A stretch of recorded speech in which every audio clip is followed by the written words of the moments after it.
This is the November 12th environmental board meeting. My name is Don McWilliams. I'll be chairing the meeting tonight. We'll be starting the meeting off.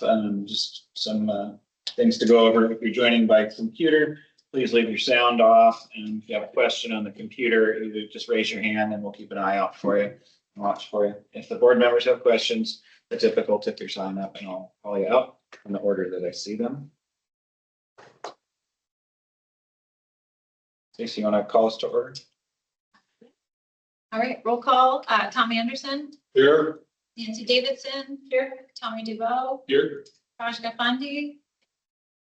Here. Kira Penn. Mina June. Don McWilliams. Here. Alex Lee Tignery. Here. And Newcomb. Here. Keith Gonzalez. Here. And John Smith. Here.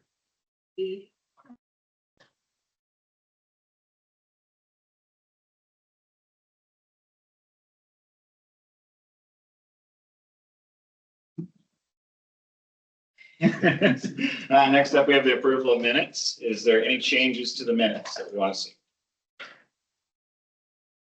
Hearing none, the minutes are approved. And next we have public comment. So I understand we have 3 members here of public comment tonight. So it'll be 5 minutes each, please. If we could have you come up, introduce yourself, where you're from, and then we'll keep a rough line.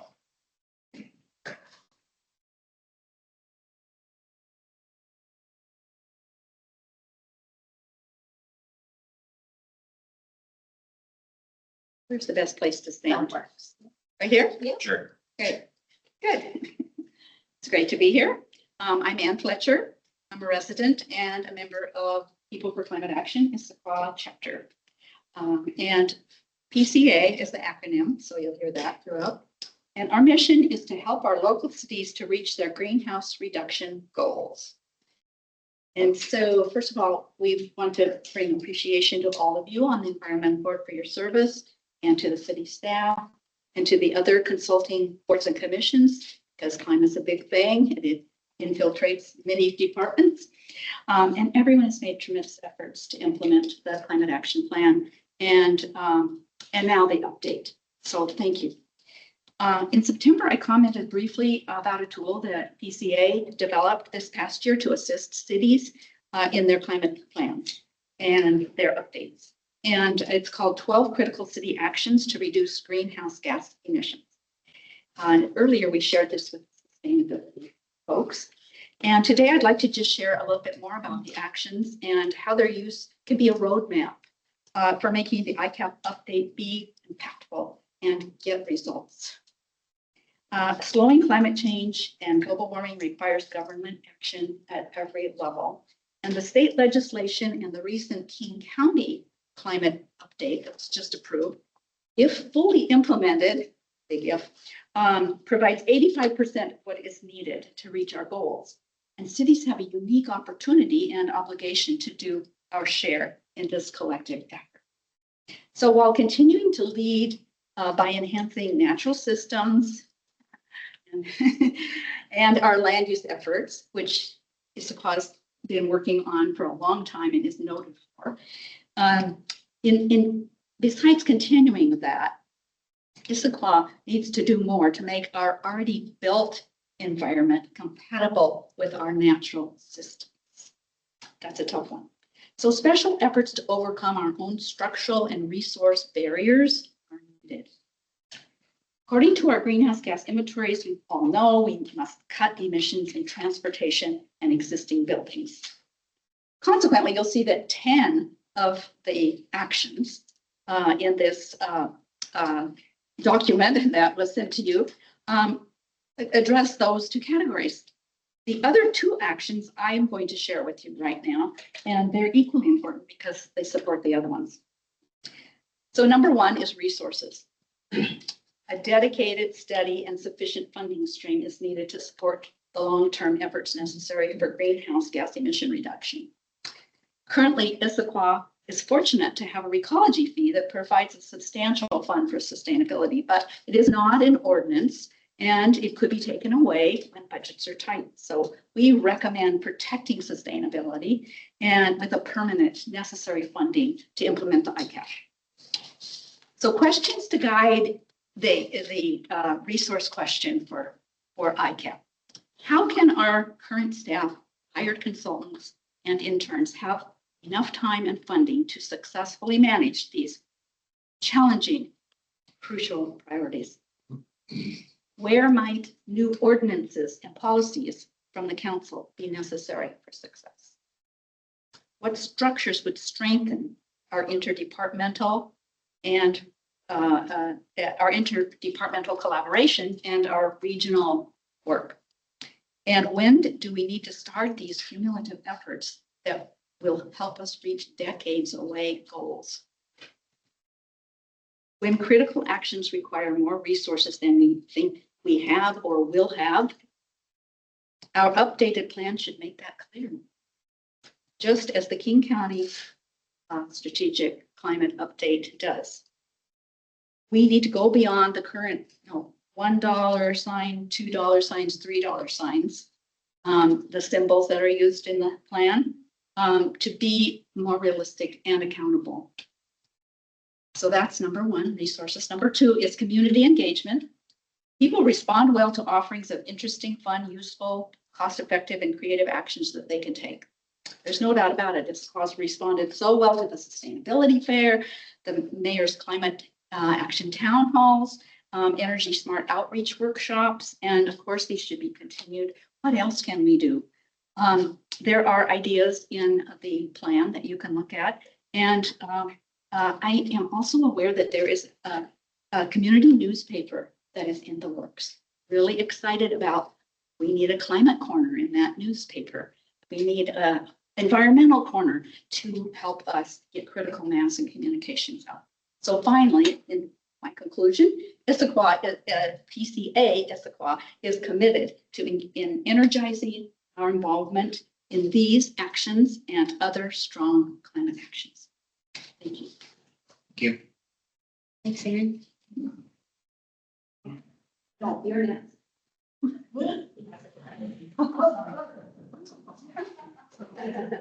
Oh, so nice when the antiques chart. I'm Julie Carr. I live here in Issaquah. I've met some of you. I hope to get to know more of you. So I wanted to talk about from the Critical Actions Report for Cities, the 12 actions. I have just 5 around existing building, reducing emissions in existing buildings. So the large majority of urban emissions come from the 2 sectors of transportation and existing buildings. So this report focuses on what cities can do to undertake cutting those emissions in those 2 sectors. So critical actions regarding existing buildings. Number 1 is expand the Energy Smart East Side program. I hope we're all super fans of that. What a success, really a dynamic program that's just really blossomed in our community. And it just showcases the regional collaboration that can happen and the success that that can yield. So building on that, expanding that program, it's really only reaching a small percentage of our homeowners and our buildings. So what can we do to do expansion in that? And one of the ideas in the report, which I hope you'll read, is a regional lending arm, a green bank. So looking at that might be exciting. Number 2 of the critical actions for existing buildings is to create a multifamily buildings decarbonization program. The report talks a little bit about Tacoma because Tacoma has somewhat of a correlation to a lot of East Side cities. Doesn't have a ton of high rises like Bellevue or Seattle, more analogous to what we see in our area.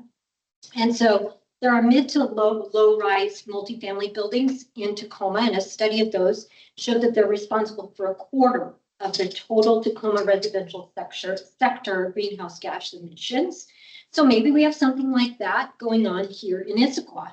Maybe we need to find out, maybe some of you already know. So how do we navigate energy transition with owners of small to mid-size multifamily apartment building types of things, renters too? Pooling resources across jurisdictions, again, is going to be really critical with that, mirroring the Energy Smart East Side program. The report outlines an interesting initiative that several cities have undertaken called Building Decarbonization in a Box. Sounds easy, probably isn't, but it's an interesting idea. Hope you'll read up on that. Number 3 is to create a small commercial buildings decarbonization program. So we have small apartment buildings, we have small commercial buildings. Again, looking at Tacoma, a study showed that over 50% of all the emissions in the Tacoma commercial sector come from buildings up to 20,000 square feet. So that could be a space here in Issaquah that's maybe a bigger slice of the pie around our emissions than we're actually recognizing. Maybe we have recognized it. I'm sorry, I'm not an expert, but I would love to know more about that. So in Bellingham, there's a partnership there with Sustainable Connections nonprofit for a program called Community Energy Challenge. Interesting to read about that program. So I note that for you all. Number 4, adopt not only a small commercial buildings decarbonization program, but adopt a large buildings electrification ordinance. So we know about the Clean Buildings Performance Standards from Washington State, which is for buildings over 20,000 square feet. And so this advocates for cities adopting tougher building performances standards, requiring more than just the small percentage of buildings that are in the 20,000 feet. So improving the energy efficiency. The report outlines some of the ordinance modeled in Denver. Could be interesting to look at that. And number 5 is the adopt a home energy score posting ordinance. Perhaps you're familiar with this. I know it's been percolating in our area for a while. Similar to an Energy Star rating sticker you have on an appliance. This would be a profile of the energy efficiency for homes or apartments. And it can really motivate individual homeowners as well as renters in their decision making. For homeowners, that making for home performance enhancements to their home, for cost savings, for especially when they're about to sell their home, can be really an attractive piece. So I understand 3 Thurston County cities have created a model home energy score ordinance and are on the cusp of rolling that out. Might be worth looking at that. It's happening in Thurston County. And the past 3 legislative sessions, a bill to create a statewide home energy standard report form has passed the House, but not the Senate. Wondering perhaps if that is something that Issaquah could put on their advocacy priority list. So thanks so much. Those are the 5 actions for existing buildings. Thank you. Great work, Julie.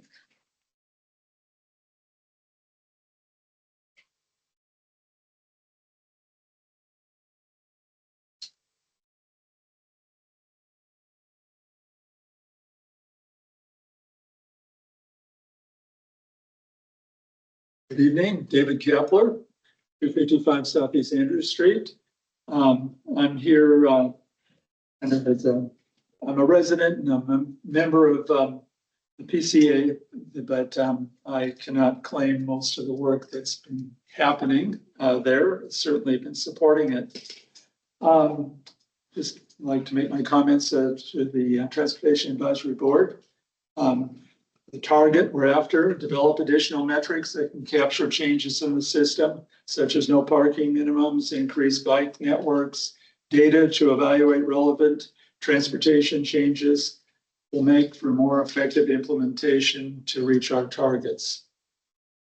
New action, consider requirements for biking multimodal networks with new developments that prioritize safety. An example of this is the recent proliferation of electric motorcycles in areas meant for walking and biking. If we want to encourage people to use clean multimodal travel, these networks need to be safe. Mr. Anderson here is a very good example of riding a bike appropriately. Thank you. An electric bike too. Okay. New action. Require new multifamily developments to install resident e-bike and scooter charging access and secure storage. Develop incentives for existing multifamily properties fully so that they can do a good job of providing those amenities that we would expect in our newer buildings. A new action, evaluate the feasibility and impacts of removing parking minimums to encourage multimodal transportation. Parking minimums should be evaluated for various neighborhoods. For example, PCA recommends parking minimums for new buildings in more density closer to public transit centers. New action, build a bike culture in Issaquah that has a focus on safety and education. PCA fields support this, see if it's a good way to approach building that culture. New actions, consider requirements for EV charging readiness in new multifamily buildings that exceed the state requirements. Critical action, recommend 100% EV capable in new buildings. Advocate for statewide requirements, but don't wait for it. Issaquah was one of the first cities to require any EV charging infrastructure in new construction before the state did. This encouraged other cities in the state to make this a requirement. Issaquah should continue its leadership on these kinds of environment and quality of life issues. Along those same lines, some cities have helped existing multifamily buildings install EV charging. The PCA report has several examples that Issaquah could look at. Additional critical transportation actions recommended by PCA include promoting public transit before we get light rail, encourage increased ridership on current bus routes through community education, promote additional routes of metro, especially kind of the north-south routing. We're good east-west, but north-south. Encourage high school students to use Metro to get to and from school. Assist with ORCA cards, financially support local alternatives for surrounding neighborhoods to transit options. For example, Issaquah continuation of financial support for MetroFlex. Employer programs that encourage driving to work alternatives. Currently, the city follows state law to require companies with 100 employees to have those programs. How about looking at, say, 50 instead of 100? Conclusion, I hope that we PCA members have shared with you will stimulate curiosity, the use of this document as you assess ICAP updates. The table of contents layout examples will help you compare and identify crucial initiatives that would add value to Issaquah's efforts. Please keep in mind ways to collaborate, work regionally, and directly prioritize. Scale up and accelerate action that will get results. Thank you. You got a big job, but you can do it. Thanks, David. But really, nobody in the room is probably gonna like me after this, so it's all good. We'll still like you, maybe just not what you're saying. Well, Connie Marsh, I live on Squaw. And what I try to say is what I perceive to be as true. And I have gone to city meetings for nigh on 30 years now. I'm not stuck in one department. I see all departments. I see how they interface with each other, and they don't, or do sometimes. And I talk to people, and most people have no idea what anybody in the city is talking about. So in order to have success in any of these environmental things that we want to do, people have to want it. And they have to want it from here. And that is your city staff beyond that, your city leadership. Wally said the other day at a meeting, this city, they value trees more than people. And he said this in front of everyone and the camera. And that to me is an example of what not to say.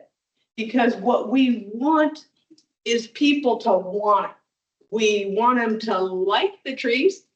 We have people in this very room who don't want trees, and they're very green. Okay, why? And what do we do about that? Well, nobody wants to create a system in town where we actually have a place for the trees and we know where to put them. And some people can live one way and some people can live in the sun. Not everybody has to be moldy, but the city does not want to create a system to make that effective.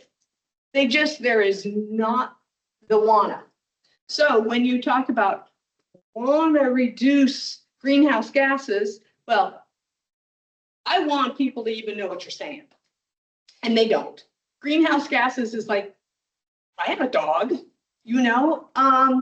So you have to use language that people even know what you're talking about, because I'm getting a resiliency swear jar for the entire city, because every time I hear the word resilience and resiliency, it's got to go in the jar. But most of your world has no idea what you're talking about.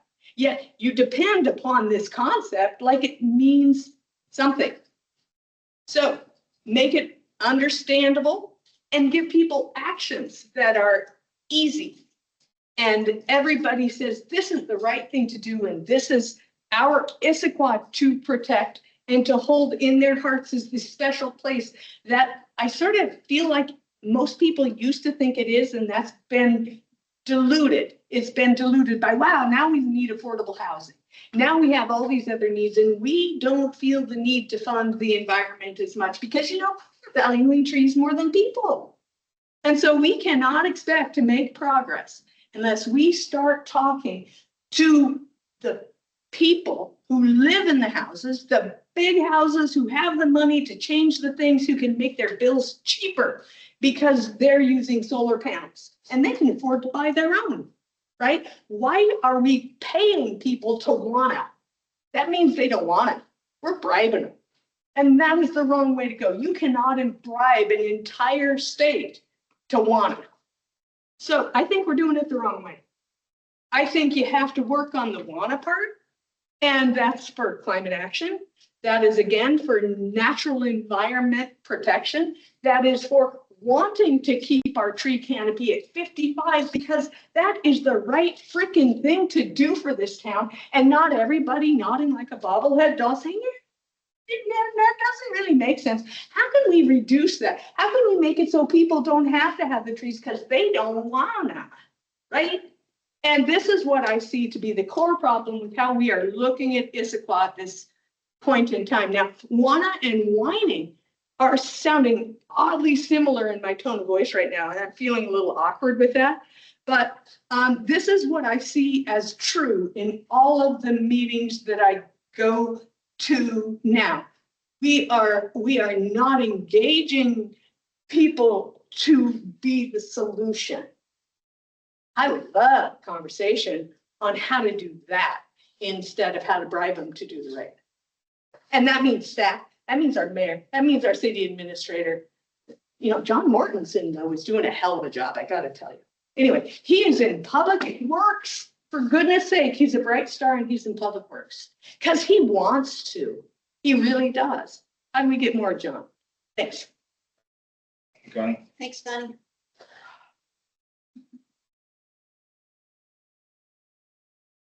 Have anybody online, Stacy?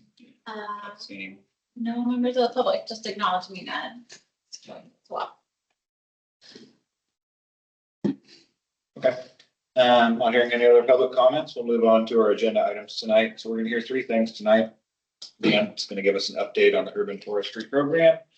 Stacy's gonna talk to us about some considerations for the ICAP update. And we're also gonna hear about our annual report and self-analysis, the survey that recently. And there's a card coming around, folks. This is for Dixie. Dixie's has to resign from the board, so it's a thank you card if you could stand as it comes. Hey, Dan, it's all yours. Thanks, Don. Thanks, Stacy. Well, I think I know everyone in here, but I guess just for due diligence here, Dan Hintz, I'm the urban forest supervisor within our Parks and Community Services Department at the city. Most folks, at least this first few slides, is going to be review, since you all were involved in the development of the city's first urban forest management plan over the course of late 2023, 2024, and adopted in February of 2025. So we're about 9 or 10 months into having this plan adopted by council and starting to implement. So I'll give just really quick review of kind of what the structure of that plan looks like, go into a few implementation items, and then as Don said, this is kind of a look at the urban forestry program, not specifically just the plan. So I want to kind of touch on our green Issaquah program and park ranger programs, and obviously tree work kind of ties more into the UFMP as well. So those are kind of the 3 topic areas. I have about 10 slides for you all. So I'll try to move through this pretty quick, but if you have questions during or at the end, please just go ahead and raise your hand or flip your sign, whatever works best. I'm happy to pause during the presentation. So there you go. That's the cover of our plan, adopted February 2025. And just going to quickly go through the 3 sections. We have the current conditions, essentially what do we have? So that's looking at our urban forest composition.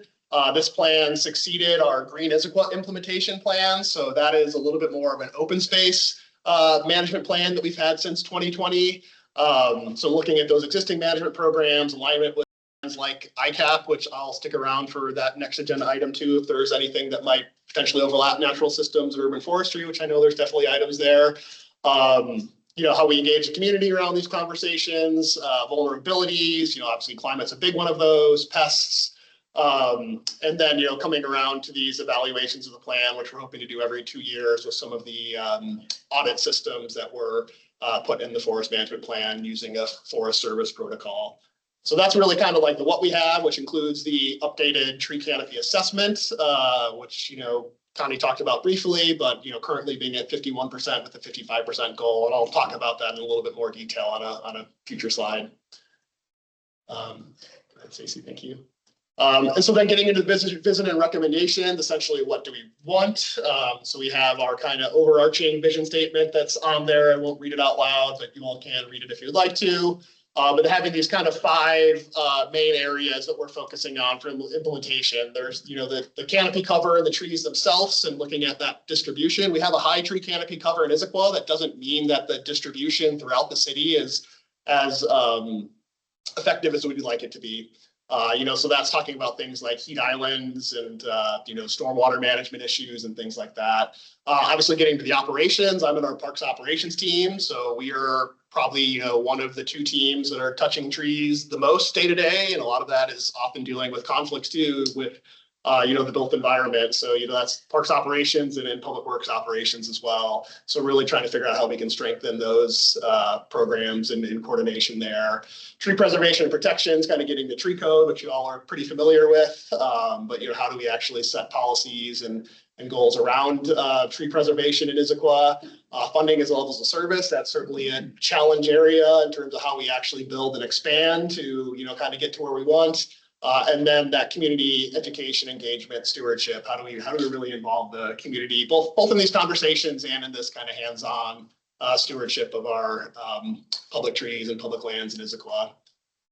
So then lastly is getting into implementation and monitoring. So, this is the section that has, kind of a lot of those 5 areas summarized with, strategies, action items, and, some cost evaluations as well. What departments or what collaboration between departments is, most likely responsible for implementing that. And then, some tracking worksheets as well. So, really looking at that, evaluation, monitoring, and revising. We're probably not looking at doing an update to this, as early as would be 5 years. More likely, a lot of urban forest management plans are updated every 10 years, but still making sure we're kind of evaluating every 2 years and tracking progress and making, essentially revisions to the priority actions kind of throughout the life of the plan.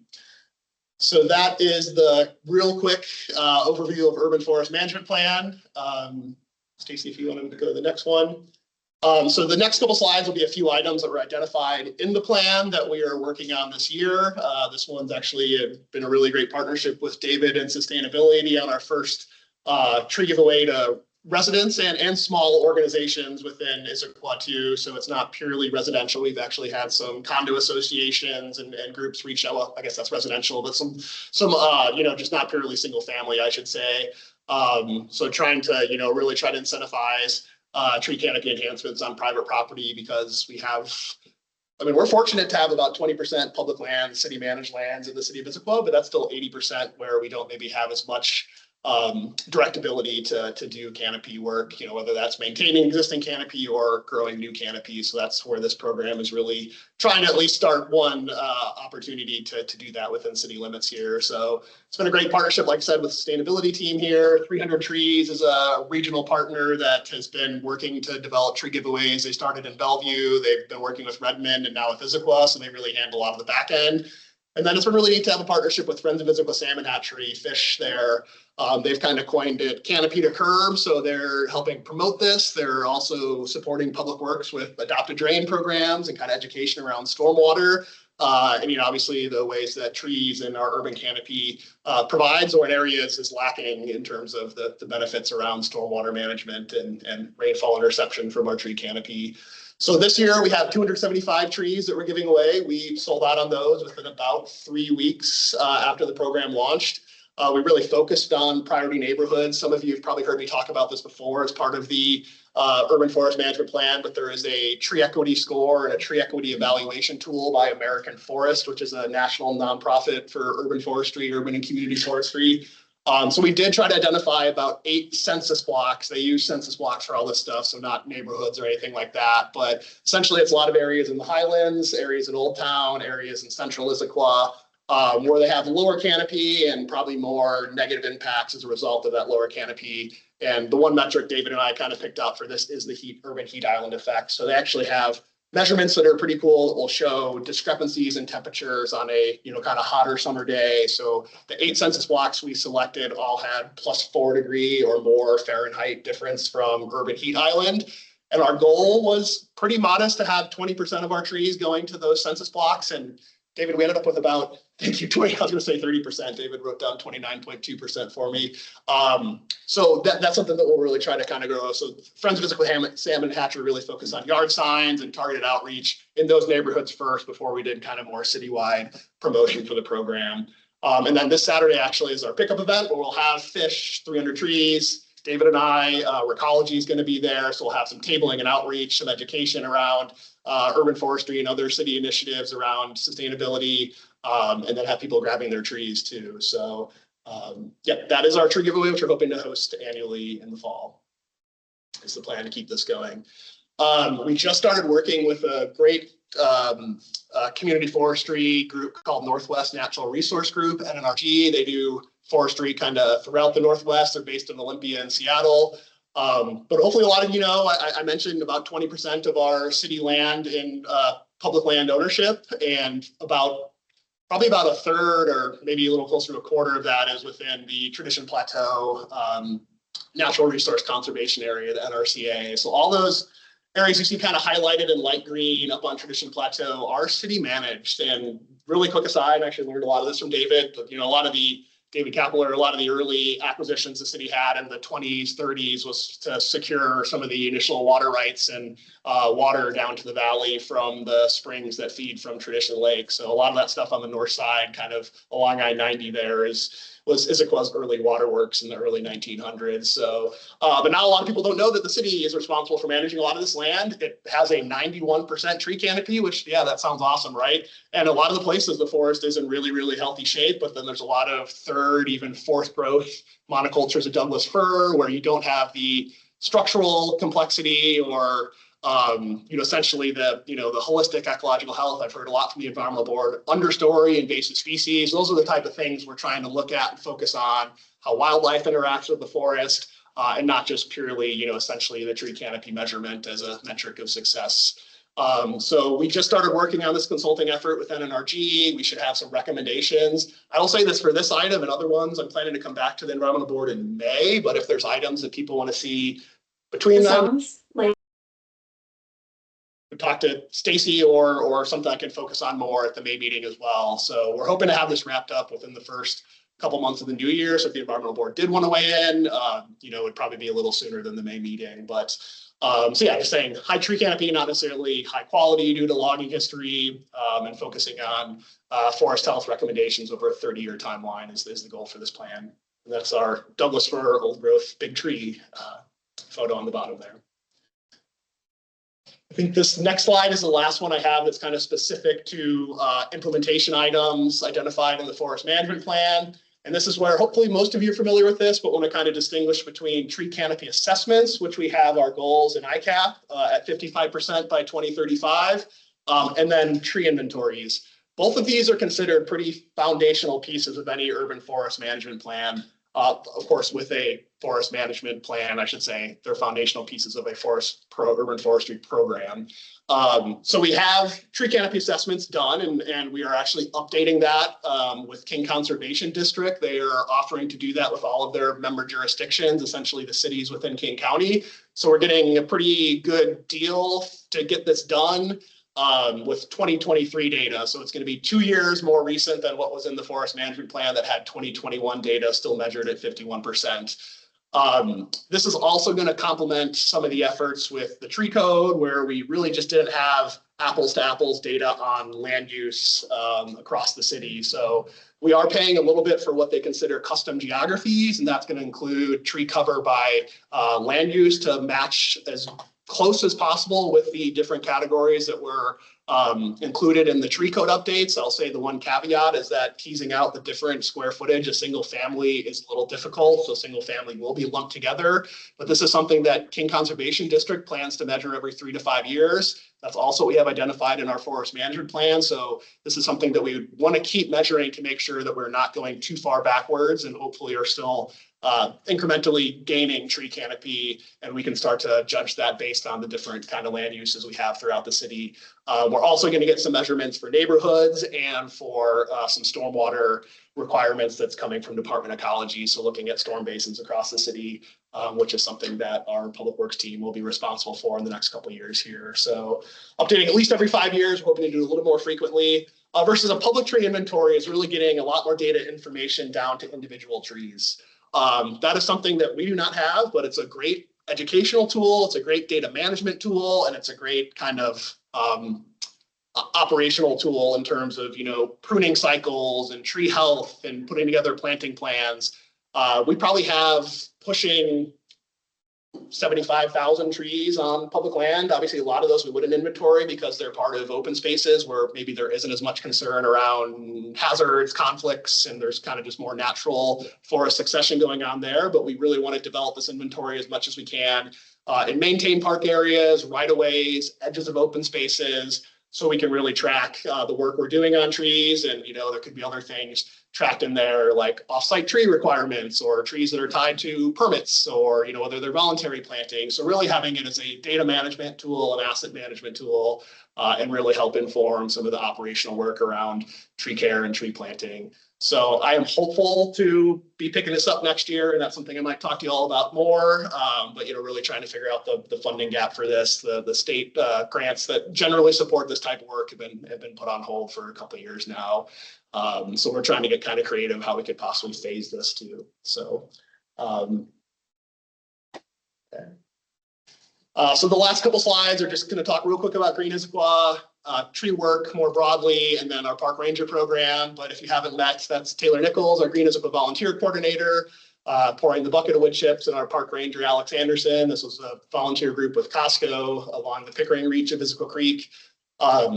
So just want to kind of give you a real quick kind of idea on the scope of the Green Issaquah program. We've had 67 volunteer events to date, over 2,200 volunteer hours, and a third of that is youth, which has been really, I think, an improvement for our program over the almost 3 years that the three of us have been running this together. 15 forest stewards. So we have Ann here, who's one of them, but these are dedicated forest stewards that are kind of adopting sites and really donating a lot of their time to care for and restore, forest health across our city system. We've really focused on educational events too. So some of these are guided hikes. We just did a workshop on tree planting and pruning 101. So we've engaged 438 people there. Some of our signature events, we had Green Issaquah Day at 3 sites on October 18th. We'll celebrate Arbor Day again in April. And we really hope to make this tree giveaway a big kind of annual event loosely tied to Green Issaquah as well. So just some of the big partners, Mountain Sun Greenway as well, Strat Unlimited, Gibson Eck, Costco, REI, Siemens have been 3 businesses that have been pretty invested with us in the last couple of years. Nancy, yeah. Well, there's Yes. Oh, okay, sorry, yeah, my bad. I was like, yeah. So go ahead. You only have a couple more slides. Should we go ahead and just, yeah, it should hopefully just be, it's really just two more. This is kind of just more broadly tree work that we planted 2,900 trees.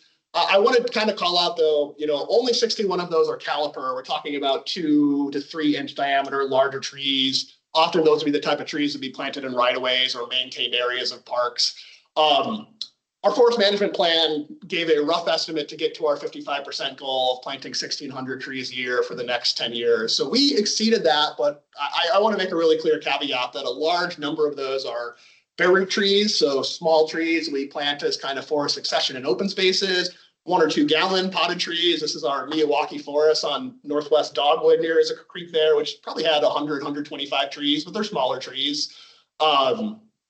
There's higher mortality rate with that. That's just inherently part of it. They're cheaper to plant, they're cheaper to purchase, they go in the ground faster, but they're likely not going to be maintained as much in open spaces, and you're going to see higher mortality. So it's not out of the question for bare root trees to have, 40, 50% mortality there too. So not something that we really have the mechanisms to track accurately, but I do think it's important to call out versus the larger caliper trees are the ones that take more maintenance too, but are likely going to, they're bigger, so they're establishing faster. But to scale up to get to several hundred of the larger caliper trees a year would take a lot of watering, take a lot of, just maintenance, pruning, stuff that we just be quite honest, don't have fully systemized yet at this point. So it's, how do we both get the trees in the ground and care for them for those first 5 or 10 years when they're most likely to die. Which is what's happening here. Which Miyawaki forest. It's getting. Oh, thank you, Ann. Yes. Ann is making a good example of where we've had a lot of investment and maintenance on this little site and have had probably 90% survival versus some other areas of the city where maybe we can't, for one reason or another, provide quite as much there. So that's really kind of getting at tree planting to date. And I'll say those caliper trees, a good portion of that have been involuntary stuff that we've done out of the tree fund. Some of them are offsite trees for other projects where required trees to be planted. So it's kind of a combination of stuff there. We've pruned 233 trees. That's mainly been in-house, but some of that's with contractors. 40 trees removed. That is, I would say about half of those were lingering hazard trees from the bomb cyclone. That is certainly not counting the trees that just straight up came down from the bomb cyclone. Obviously that number is much higher, probably in several hundred in the built environment and quite a bit more in open spaces. But that's, what we're tracking in terms of removals in our kind of maintained areas of parks. Right of ways and edges of open spaces. And then I made a quick call out to this too, but we're really trying to do 2 annual Tree Care 101 events where we're really talking about basic tree care, pruning, watering. So hopefully people can take some of those, some of that information to their properties and make sure that their canopy is being cared for as well. So stuff we had identified in the forest management plan, but we're really trying to systemize that. I'm working with my colleague, Christy Bishop, who was our other arborist on our parks operations team. And then lastly, to just touch on the park ranger program, hopefully most of you familiar, we have a city park ranger, Alex Anderson there, really focuses on enforcement through education. So he's not a commissioned officer, meaning he can't write tickets, doesn't carry a weapon, but he's go out there to really reinforce, why it's important to be good stewards and good users of our park system. And we have a seasonal ranger during the spring and summer months too. So we have coverage 7 days a week. He really supports human services on homeless outreach, and especially folks that are, living unhoused in our parks at times. So that has a lot of cleanup around camps and illegal dumping. This was a little out of date, but that's 230 contacts around camps, illegal dumping, off-leash dogs, graffiti. I mean, these are the type of things that he's often out there kind of being the first person to document and then making sure we're kind of doing the necessary steps to address those issues. One of the big things I've been really proud working with Alex and our team is around wildlife coexistence education. So we had our first annual wildlife coexistence day, which we're going to do again in June, and had about 15 partners out in partnership with the farmers market, and really talking about how, kind of started with carnivore specifically, but we're looking at this much more broadly across all sorts of wildlife in Issaquah. So yeah, supporting that type of work, supporting Green Issaquah, and then something that he just got his pesticide applicator license and has been really, honestly, the last 3 months, stuff that Ann does a lot here too is doing holly mapping and control in our forest and open spaces too. So something that he's really jumping into as part of his role. So I think that is it. You have a little questions page here. This is an REI group we had to do some work around our tree wells for some tree replacements at Confluence Park this summer. So, Thank you, Dan. First up, I believe Tom. So I wanted to go back to the Forest Health Initiative for the Tradition Plateau. And you're looking forward 30 years on that. Will any of the principles used for achieving that forest health be directed towards reducing fire risk? That is one thing they're addressing to an extent in there, but a lot of that is kind of talking forest perimeter management, which obviously some at Tradition Plateau, actually not much, that's more Park Point. So we don't have as much of the interface directly with, buildings and structures on Tradition Plateau. So I guess the answer is they're talking about at a high level, but not like specific prescriptions I wouldn't anticipate. I think a lot of that more we are working with King County on their community wildfire preparedness plan, and Eastside Fire with some of their,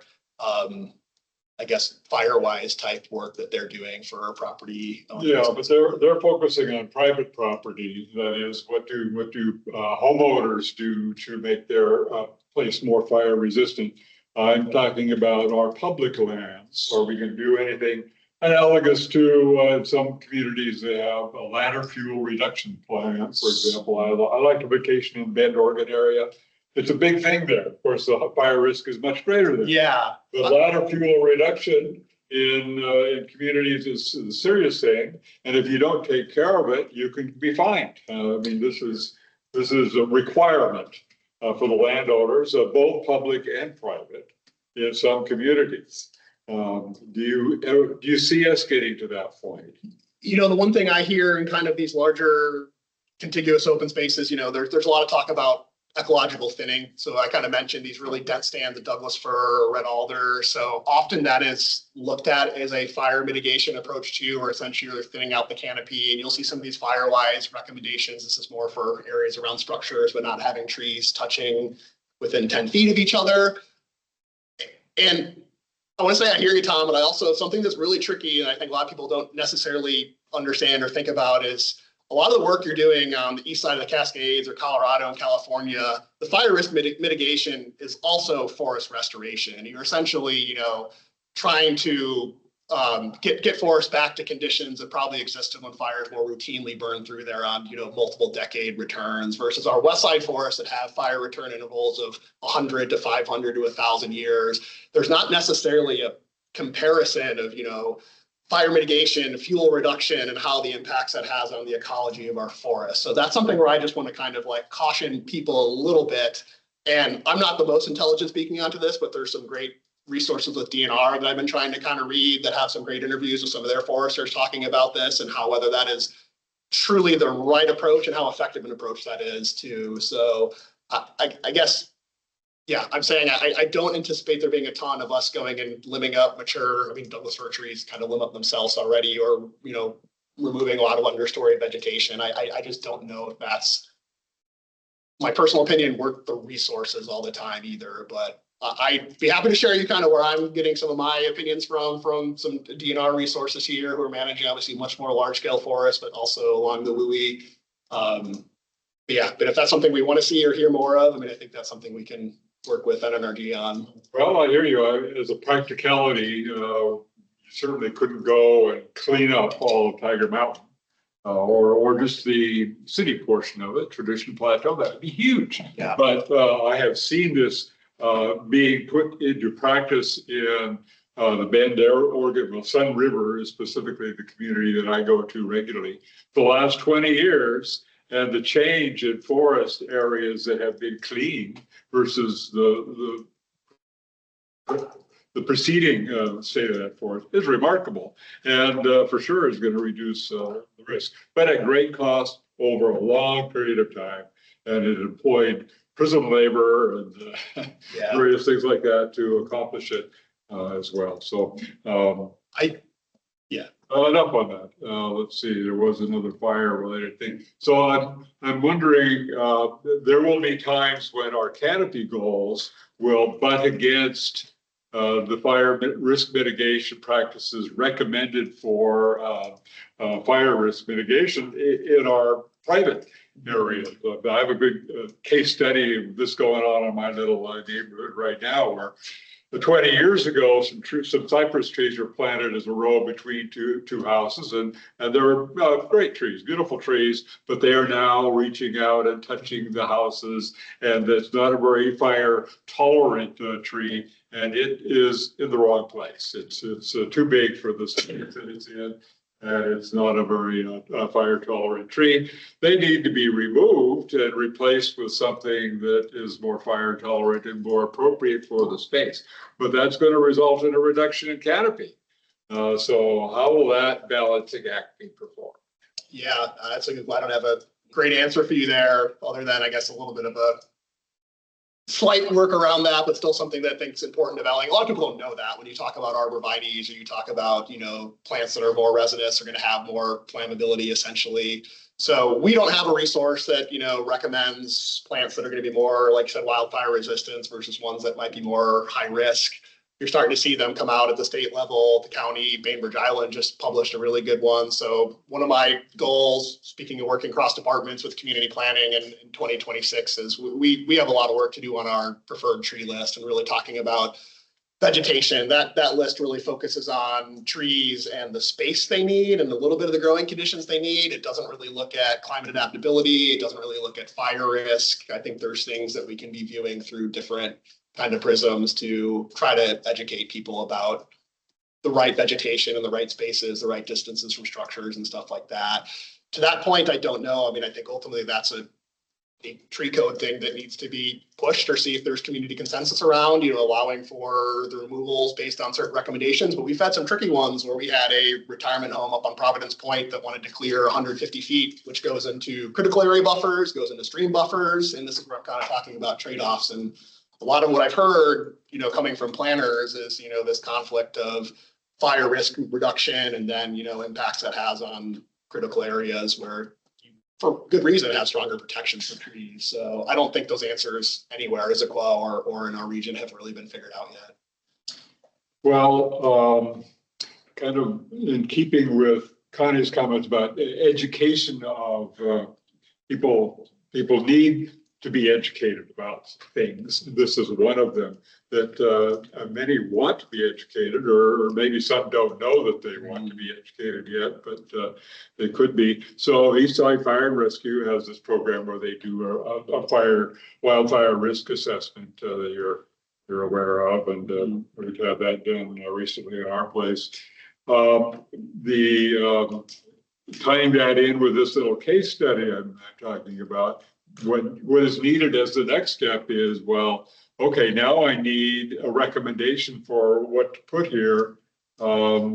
Maybe the city could have a program to help guide people, and more than just handing a piece of paper that says, here's a recommended plant list. Yeah. I mean, my neighbor came to me asking my recommendation because he thought I might know everything, I guess, but and I will give him a recommendation, but it would be helpful, I think, for the city to have more guidance to people than here's a plant list. I think that's a great, when we're talking about these education events or talking about, tree care, tree canopy, I think that's a perfect topic that likely would need to lean on a partner like Kat Robinson with Eastside Fire, who's leading that program. King Conservation District also has some staff that's dedicated to that type of work. I think that's a great suggestion for something that we could work on. I know King County is really close to publishing their community wildfire preparedness plan, and a lot of that stuff we'll look at adopting in Issaquah, but there aren't quite BMPs. Firewise is a national program, but it's not exactly one size fit all. And I mean, that's even something that, I've literally heard Kat say that, or heard Mike Issaquah, who's, King County's forester, working on the fire mitigation stuff. So I think we're still kind of learning what are the appropriate best management practices for fire risk mitigation and what costs that comes at, both financially and then also other ecological trade-offs or losses that might come with that. So it's complex. Yeah, thank you. Thanks, Tom. Yeah. And you come here, great conversation, you guys. And so it kind of answered some of my questions, and I also still have some more questions about, like, with all of the trees and plants that you've been handing out, do you have the King Conservation District, and do you have the instructions about like where to plant and where not to plant as far as fire-wise? CAP's provided some resources that we'll have as handouts, and then it's in the FAQ. Obviously, not everyone's gonna look at that, but we do have the links in the FAQ for the program too. Okay, good job. Thank you. Yeah. No, it was great to connect with Kat on that, so. Awesome. Yeah, and we're just finishing up our cost share. And so we got Right. rid of, within 5 feet, we got rid of everything that's flammable and putting, gravel. Yeah, it seems like there's, more of the zone definitions, Yeah, that so seems just to had to be- focus on that. Yeah. But so that's good that you're doing the education. So I think you had figured out going from 51 to 55% tree canopy in the city of Issaquah. And I think it's so cool that this tree giveaways, hopefully it'll help eventually. With that, do you remember how many acres that is? Oh, I know we've done these calculations before. I mean, it's a couple hundred acres. Couple hundred. Yeah. I want to say, I would have to do it again, but I want to say it's in the neighborhood of like 200 acres. And you've planted almost 3,000 trees just this year. But that's what's tricky. A lot of those are, kind of successional tree planting, so they are under existing canopy, so they won't necessarily contribute new I see. canopy, but they will hopefully be gaining canopy as some of those older maple trees and stuff like that in our forest open spaces die back. And then obviously, yes, like, so the caveat with mortality rate too there, so. Yeah. But yeah, we don't necessarily have a projected acreage of what those trees, even at say a 40% or whatever mortality rate would achieve. And then also, like I said, a lot of them are technically understory plantings. Yeah, so we're moving forward, and then with the bomb cyclone, we backwards, so it's Yeah, balancing act. yeah. Cool. I think those were my main questions. So maybe if we could get that firm number, how many, because I know we don't want to reduce, and I know this is gonna make Connie upset, reduce our goal, but Jamie's been talking about this, and I was saying, no, we gotta reach the 55%. But if it doesn't turn out to be safe, and then maybe we do think about, as we're redoing the plan, more reasonable. Do you think it's possible to go for 4%, like a couple hundred acres? I definitely think it's By possible. that, I think it's possible, like that some of the trade-offs and I mean, to me, I don't think it's been discussed as much, but does the target need to change or is possibly change of the time frame slightly change? I think there's a few different ways to look at it too that can continue to be discussed too. Yes, I mean, it's a pretty aggressive time frame, quite honestly, trees only grow so 9, 10 fast. years. Yeah, I think most people know tree canopy is measured pretty standardly at 14 feet. So little trees we're planting are counting towards that for often 5 or 10 years at least. So it's tricky. And will you be helping us with those numbers as we're going over? Yes, and I've been with the kind of working group. I haven't been as involved on this since summer as a lot of the initial recommendations came together, but I know we're grouping up with Stacy again in January, February, and then like I said, hanging around for the conversation tonight. So yes, one of the things that, overlaps with the forest management plan, urban forestry, I have stay involved with as it relates to ICAP. So. Nice. And I think it's really cool. 309 acres. It's about 300 acres is 4% of our, So Yeah. 309 acres to go 4%. thanks, David. Yeah. And I think it's really cool that we're really looking at the Firewise stuff, working together. And I know I've said this before, but I have relatives in Paradise whose place did burn down. I've been down there, and they were very aggressive with their tree canopy rules, and they weren't able to cut trees down. It was just very similar to Issaquah. They love their trees, and so do we. And so, like, how do we live together? Like, Paradise is a very different place because because of its location. But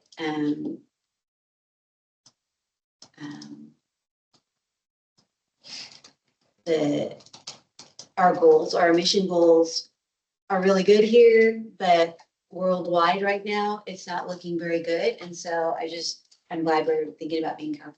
Yeah. Awesome. Thanks. Yeah. Thank you, Ann. Nancy, and then we're gonna call this topic down, so we gotta move on. So I have two general comments for you. The first one is you talked about the tree inventory and how important that is to manage these trees. And you handed out about 3,000 trees roughly this year. And you have an inventory, particularly with the ones you're giving to homeowners, of where they're going and what size they are. Are you starting your inventory based on what you planted this year and what you're handing out this year so that you don't start from scratch? Or you've got data?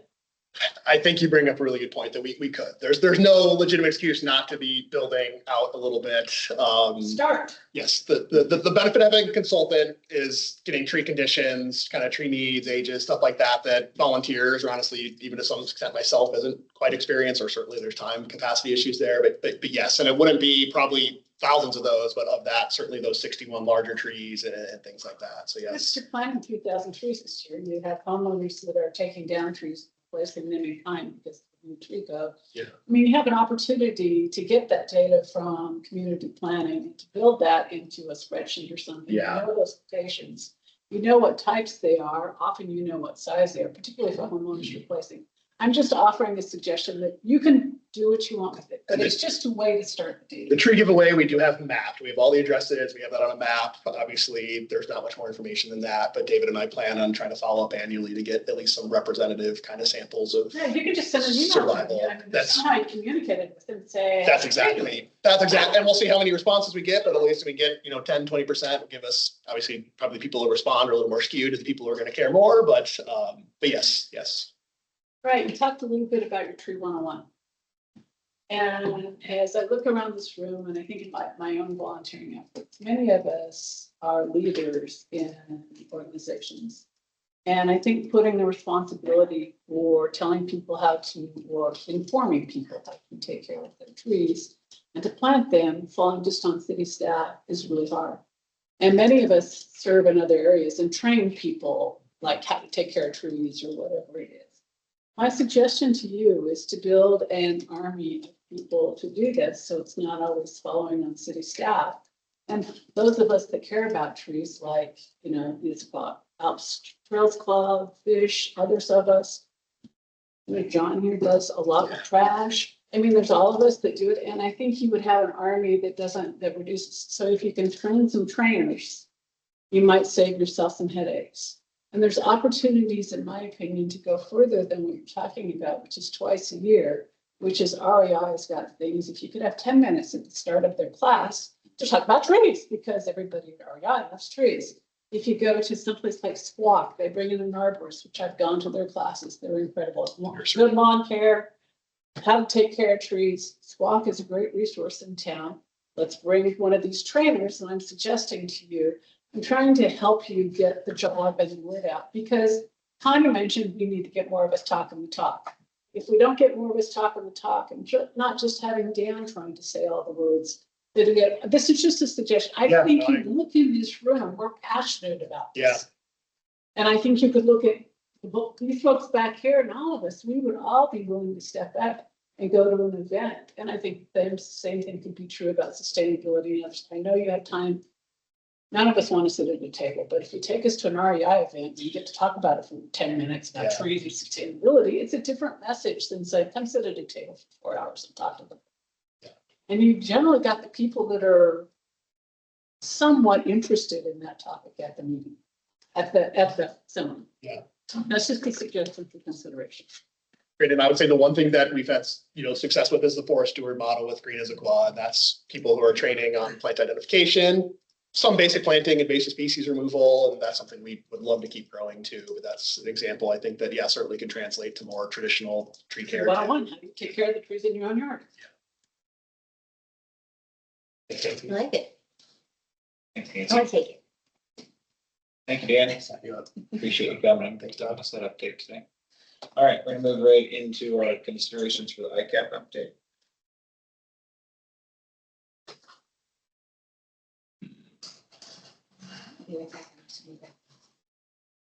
All right, well, I know anytime Dan is here, we probably need a full hour because everybody's already passionate about it. So we will make sure to do that going forward. All right. Okay, so tonight we are picking up a bit of a conversation that we had at the last meeting, but also digging in a bit deeper into a couple sections of the climate action plan. We are each meeting going forward over the next several months, really going to be digging into aspects of the climate action plan update. So this is a bit of a warm up for that process going forward. Tonight we have 4 topics. We're gonna try and get through them in about 45 minutes. We can always come back to them if we run short on time. But 2 of those topics is discussing feedback from other boards where we presented some preliminary recommendations. And then the other 2 topics are revisiting those that we discussed in October that we wanted to dig in a little bit deeper and I'll call get a little D decision. So not a final decision, but at least get direction for us to move forward with as we are working through updates to the ICAP. So the first topic we'll talk about is the feedback we got from the Transportation Advisory Board on transportation related actions. Second one is the Park Board feedback.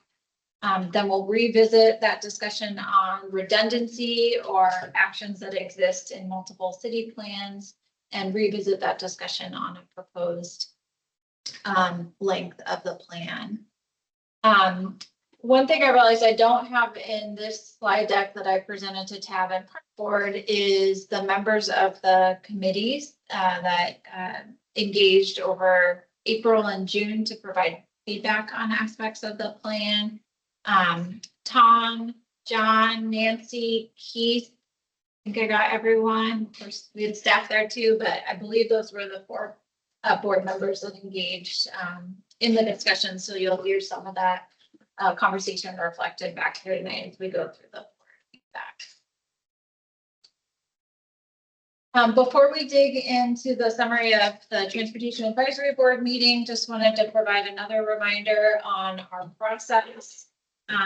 We are taking input that we heard from those committees back in April and June, sharing that with the relevant boards and commissions, taking their feedback and presenting that to you. Also in the background, David and I are reviewing other plans, getting ideas for potential policies to incorporate into the ICAP.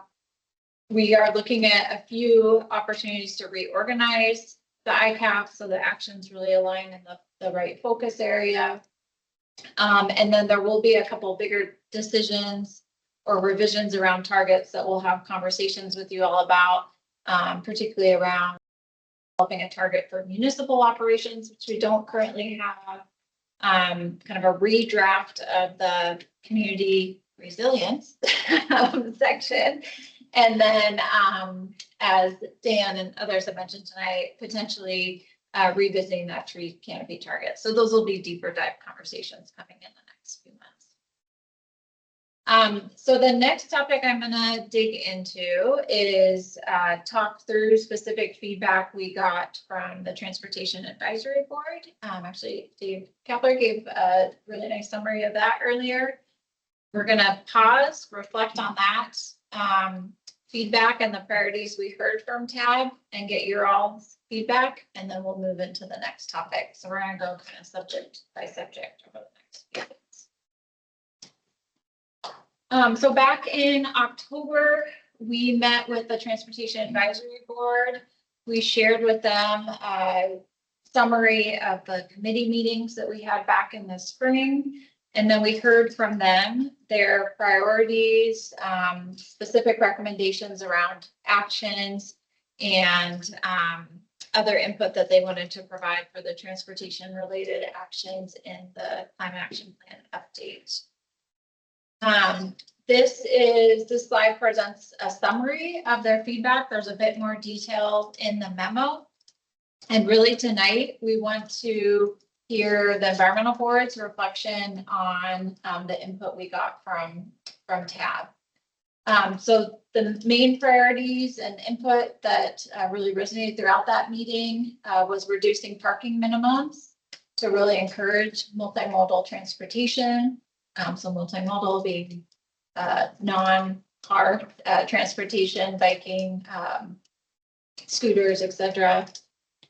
Expanding our biking and multimodal networks. As you heard from public comment to do, they also talked around safety associated with those networks. And then new requirements for multifamily that would require up to 100% of EV infrastructure, making sure that all the parking spaces are ready for electric vehicle infrastructure, as well as there is interest in charging access and storage for electric bikes and scooters, for instance. So those are some of the big takeaways from the TAB meeting. A little bit more detail is available in the memo, but just want to pause there and hear comments from the board if this resonates with you all on some of the priorities for the transportation section update of the ICAP.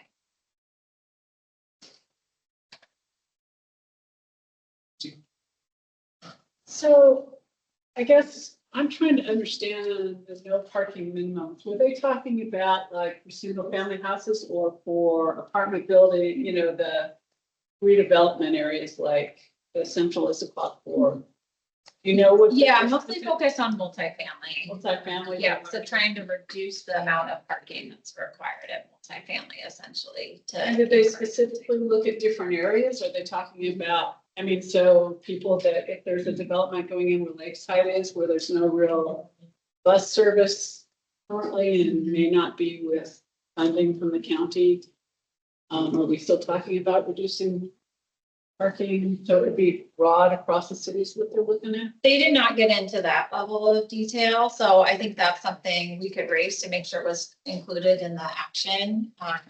We'll look at on a more specific Yep. or a case by case basis would be Yep. my concern. It's because there's some places that still have development in the city that may not have it. The other thing is I would just generally comment and say that the details they have in your presentation, I appreciate it more than your summary, just to be honest. I like the details and the direction they went with all of that, so I'm very supportive of that. But the last piece I had on this is, I know you had a couple of community meetings on climate action plan, and did you hear anything on transportation at any of those? And I'll ask this about the other part, if you would present what the public had to say and the community had to say about transportation as well, because I didn't see that anywhere. Yeah, so our community meetings so far have been the mayor's event, and we had students that collected data or input during that event. We did hear about e-bikes and improved access to transit. So we're still writing up some of those results from that. I mean, it was a fairly small attendance due to the Mariners playoff game happening the same night, but we did get some very engaged community members. And so, yes, we'll include that in some of the next updates. And then we are working with the students to do surveys, a youth survey that'll be going out this winter too. But yeah, transit, improved networks, kind of really echoing. Great, thank you.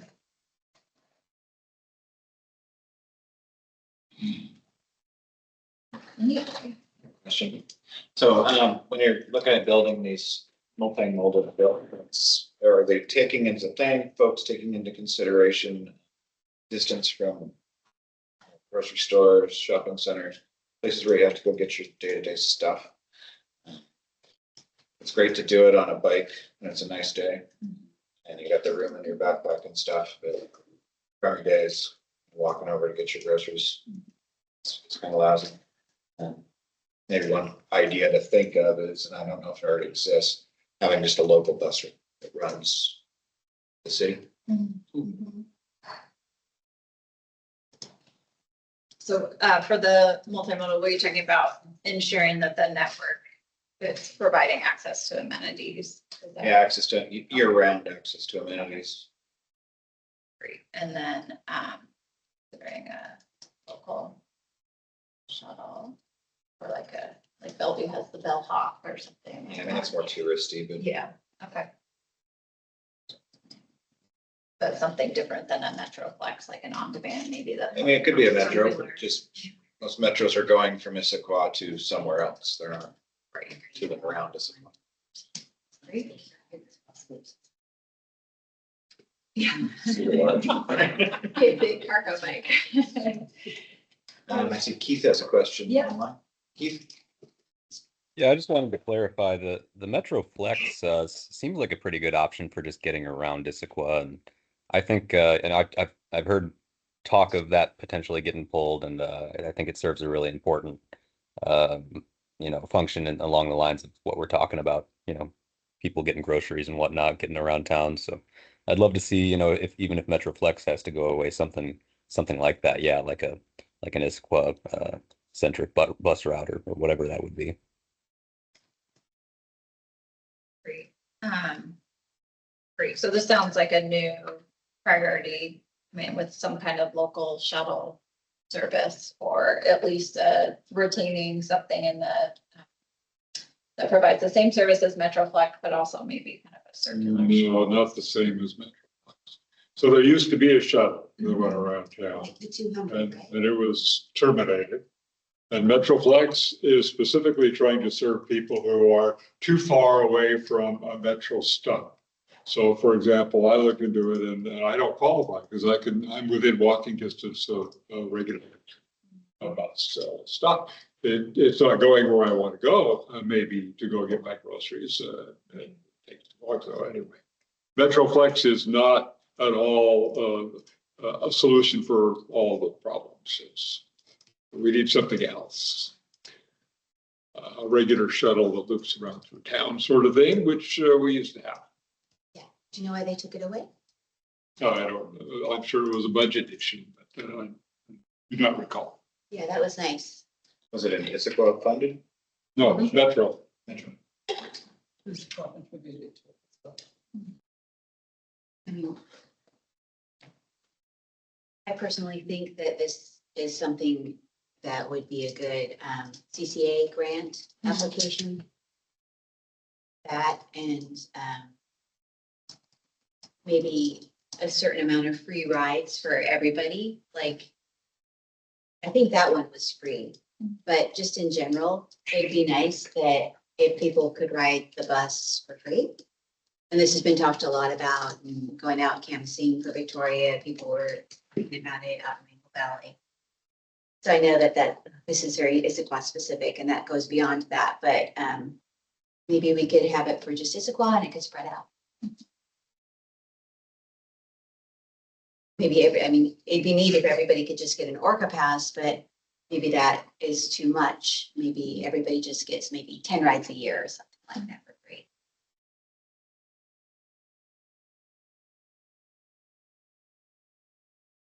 Any reflections on requirements for multifamily charging?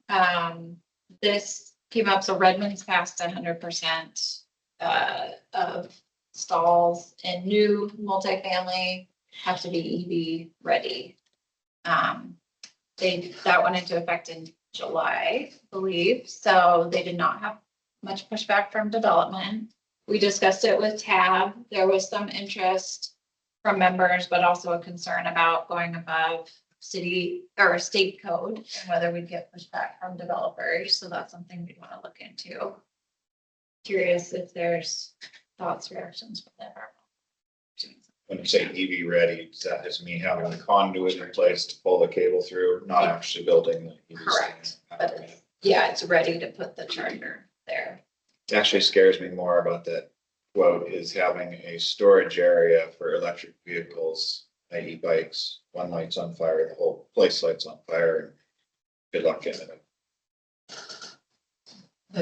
For the electric bike. for electric batteries. They're near impossible to put out once they start burning. Really? You can dump water on it all you want. And they're lithium ion. The fire departments, at least the one I work with, we don't try to put them out. We try to snuff them, put a big blanket over them, and then haul them off and let them burn. So you've experienced it before? We have a few of them, not a lot. And were they bikes or cars? I mean, this concept. It's not something to take by any means, but I'm just picturing this concept of a room full of electric bikes. Yeah. One light. Hopefully we'll have the. That would be It's fire extinguishers or something. Hopefully we'll have solid state batteries very soon. Raj, I see you got a hand up there. Yeah, hi. Hi, Stacy. So I had a comment or a question on the EV infrastructure. If I understand correctly, what you're saying is they want all parking spots for the multi-family, basically any new developments to be ready, all parking spots to be ready for the EVs. Is that correct? That wasn't necessarily 100% agreement amongst TAB. That was a suggestion that came out of the Transportation Committee last spring. TAB discussed it in October. There was a lot of Right. interest. There was some concern about going above state code, but something to explore. Right. So I agree with the idea of increasing the EV infrastructure, but having all spots, I think that could be a problem because that will exaggerate the electricity requirements. And as you mentioned, I think that may be a problem for the code. I don't know the details on that, but I'm not sure how you can do all of them, but I do certainly agree with increasing the EV infrastructure. I just wanted to add that comment.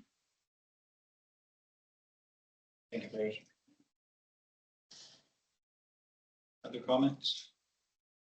No, Raj? Sorry, that's it. No problem.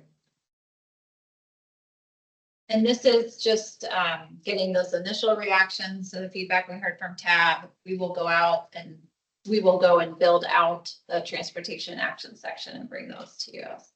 This is helpful early feedback.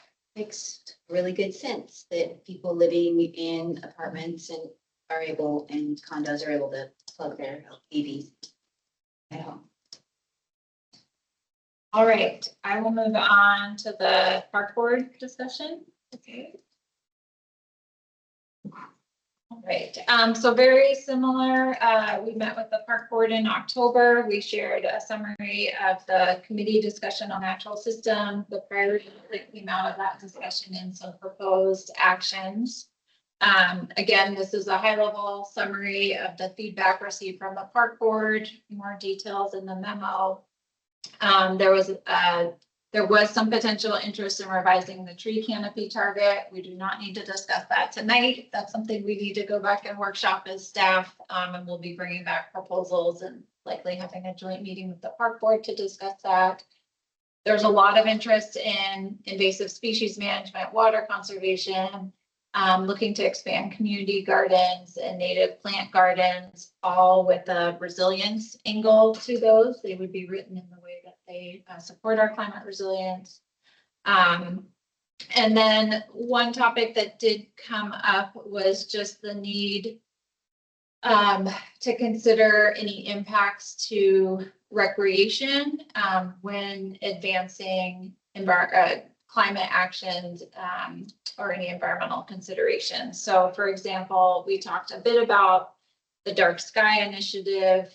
There was some concerns about that limiting ball field use of the lights, where right now our ball field lights stay on till say 11, so we can really maximize use of those ball fields.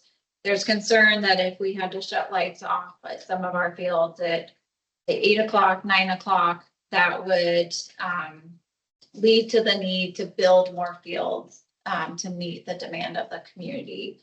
And that would have a greater impact than leaving the lights on longer, for example. So I think the park board was just interested in, as we think about the actions under our natural systems section of the plan, that we think about the other needs of our community. And maybe there's a good opportunity for discussion between the two boards together. So wanted to primarily that middle section, see if these items resonate with the board. Again, these would all be written in a way where the actions really focused on the climate resilience aspect of that topic. I guess my general comments are that I support all of these things at the park board, except for the conversation about the dark sky ordinance. And I think when we had our conversation, we were focusing on commercial and business type buildings more than the public ball fields. Particularly thinking about the Costco campus and all the lights they leave on every night, and with the thought, reduce energy use. I know LED lights don't use that much energy, I get it, but it's still the right concept. And I think when we were talking about dark sky ordinance, we were focusing on the REIs and the Costco's and the others that could put up. And Yeah, I'm definitely in agreement with it. And as far as invasives go, like I see a lot of ivy, growing up the trees. And then from my understanding, and Dan, maybe you could check me on this. I've heard that makes the trees more vulnerable to blowing over in a windstorm because it makes them heavier. And so that's a lot of carbon to get lost, and maybe a car crash or somebody's house. So yeah, I think that would be a really great place to start. Just a thought. Yeah, and that was what we talked about. There is a lot around invasives in the urban forest management plan, but what the climate action plan they talked about was management of those invasive species to support both the resilience of trees as well as progress towards our tree canopy targets, for example. So we would have more of that climate lens on the actions in the ICAP. Do you mind if I add? I mean, we don't have a lot of specific strategies on how to do that on private property too. Like Squaw Mountain has some really bad ivy infestations, and certainly we could do more education, but we can't tangibly go touch that without permission and obviously funding too. So how do we work on campaigns like that? I think would be great. Cool. I love the garden ideas. Mhm. No, that's cool. Gardens are great. Was there on the priorities around the invasives, was this focused on any type of land area? So was this developed parks? Was this open spaces? Was it streetscapes? Was it all of the above? There was kind of general comment, but as Dan was saying, there was a lot of interest from the park board about the the private property, and a lot of outreach and education needed to ensure that we're protecting our tree canopy on private property. But in general, I think there was a need or an interest in tackling invasives for the climate resilient. Raj, I see your hand up. Yeah, hi, thanks, Dan. So Stacy or Dan, I just was looking to see, and I apologize if this was discussed at some point and I just missed it, but does the city or the parks department or county has any programs which, do any community education or outreach regarding the invasive species or native plant gardens?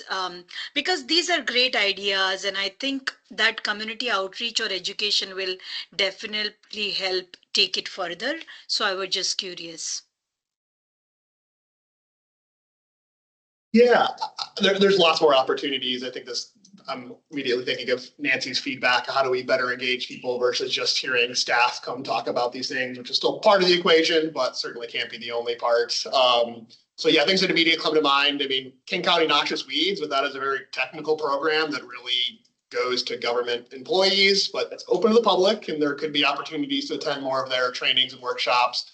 Master gardeners is at every Issaquah farmers market. They often talk about native plants, pollinator habitat. Washington Native Plant Society would be another really good resource. So yeah, there are groups out there. It's, how do we more connect them directly here in Issaquah and get people involved? So yeah, hopefully that answers your question a little bit, but yeah, there's certainly a lot more opportunities there that we could be leveraging with community partners. Okay. And so here, can you elaborate? I didn't get quite what was the last point where you say consider recreational impacts with environmental consideration? What was the exact point here? Yeah, the example there was if we're looking at a dark sky, expanding our dark sky. Yeah. Okay. Yeah, Okay. but I think Got I it. hearing from the board, there was a stronger, the real interest was around the commercial requirements versus recreational. Right. Yeah. Okay. Thanks, Stacy. Ann, did you have another? I think, Jonathan. I've just seen recently a lot of artificial turf being introduced in public spaces and in private properties. I'm wondering if we should provide some guidance or regulations on.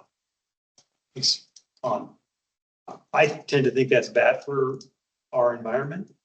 And I don't know if it is, but for ball fields, I like to try to prevent our ball fields from getting converted to artificial turf, and I'd like to prevent public spaces and parks using artificial turf. So some sort of regulation on that. Strong guidance against it.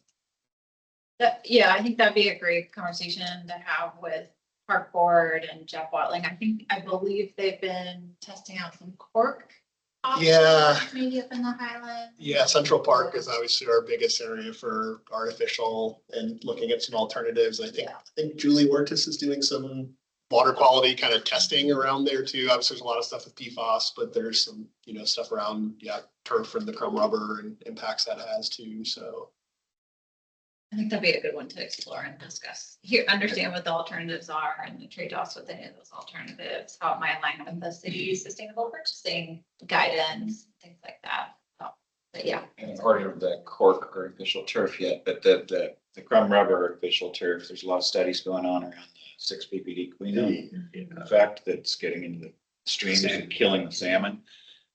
So there's a lot of concerns there, but there's a lot of testing going on right now to see if that's true or not true. Are they rubber rather than plastic? The rubber on your Is it tires preservative? breaks down. Right, yeah. And it becomes a poison to the salmon as it enters into the waterways, but they don't know if that's if the same thing happens on like a crumb rubber artificial On the turf. turf.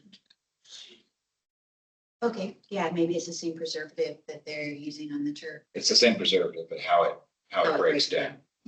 Question. It would be logical that it would have the same effect. Yeah. Cool, it's good they're researching it. So I just had an idea. So would it be appropriate for the city to write like if they see somebody who has a private property with a bunch of ivy growing up their trees, could the city write a letter to them and ask them, and even ask if they could come help them? Who could come help them? I would love that. And how do I be tactful about this? I mean. Because they don't want their trees to fall down. No, I think the want, going back to Connie here, for a lot of people would be there. It's just, that's the resources. I hate always making this excuse, but some of the liability issues of having public staff or even contracted public staff working at private, there's waivers, there's things to work around that, but I mean, there are some insurmountable hoops, but things to kind of jump through. And then there's also how do we do it in a, positive, engaging, educational way versus a, kind of wagging finger at people. So there'll be people that jump on that program right away. And then there'll be people that might be a little more resistant to the city sort of getting involved on that sort of stuff. But I mean, I would dream of having a Washington Conservation Corps crew for a couple weeks a year that we could dedicate towards private property restoration like that. I mean, that would be a really cool resource. And we could include language that's around education, outreach, and technical support, maybe, so that we can explore some of those ideas. Action.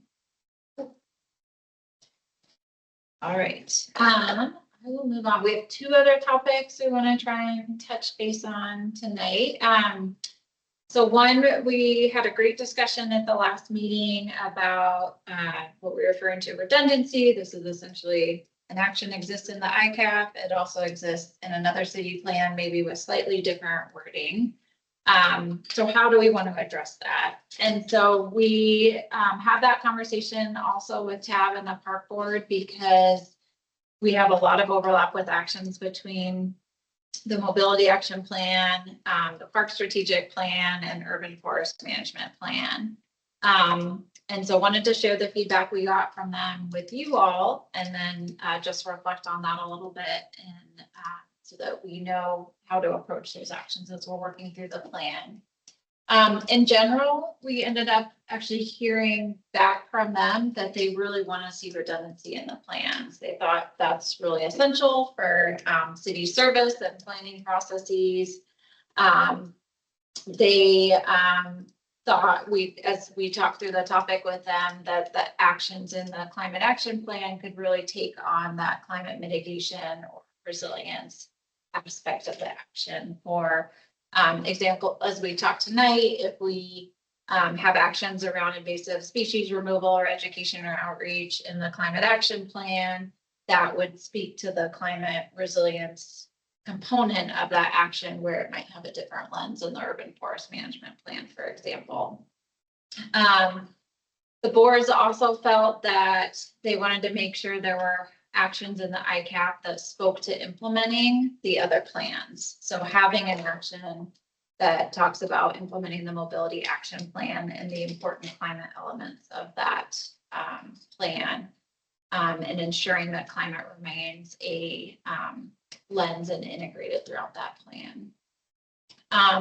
They thought there could potentially be some actions that redundancy isn't necessary, so they really recommended that we do kind of an action by action review, and that it would be okay to remove them if there really was not any kind of climate connection. So that was the general feedback we got on redundancy of actions. Wanted to see if there further reflection from this board following our October discussion, or if this, based on this feedback, if that feels like a good approach for us as we start to work through the actions. And I believe that Joe's. Did they like the idea of having like the higher level idea, and then for whichever category is, like, for instance, transportation or urban forest, then then Dan would come up with the details, like the ICAP would have the higher level of the goal, and then urban forest would come up with the details, or transportation would come up with the details, or parks would come up with the details. Is that okay? I think they wanted more of the ICAP to have that climate lens on the action. So we may have sort of similar actions in the different plans, but the ICAP is really speaking to the importance of that action for its mitigation or resilience benefit. And we can come back with some more examples besides going to the invasive one, but we'll come back with some more examples, especially around transportation, for example.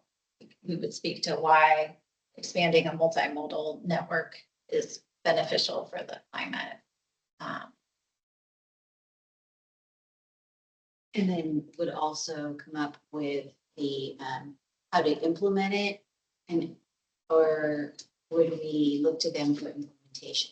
Yeah, so I think we will probably end up with a mix of actions where some of ours are very specific and there's a specific program or project in mind, where others might be a little more general, like outreach, education, technical support, so that we can then go over the years as we implement the plan, figure out really what is the best way to do that. What specific project or program do we launch? Do we want to knock on every single door and offer to pull out their ivy and holly, or is there another program you think is best? So I think that's something the board can look at as we develop out these actions. Where is that specifically needed versus kind of a more general action to allow staff then to be a little more flexible.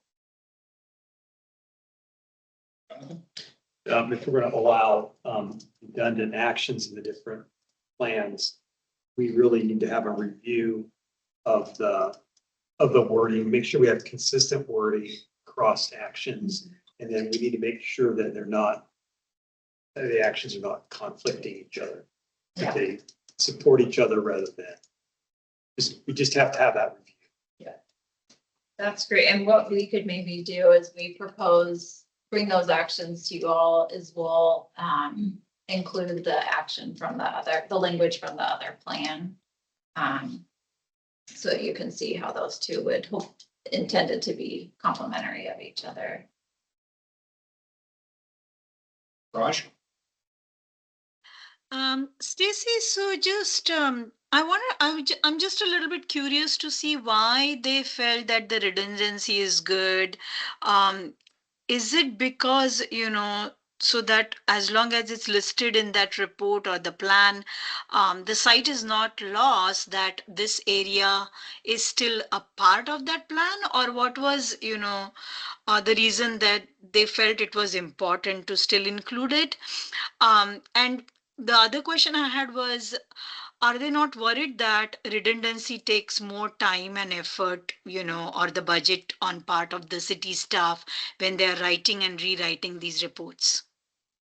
Yeah, great. The second piece we didn't really get to, but I think two takeaways I heard from the group was one, having the redundancy shows the value that those actions really help the city achieve multiple purposes. So one action is helping us achieve our climate mitigation goals, as well as our park goals, as well as our forestry goals. And so they like being able to show these kind of multi-benefit actions.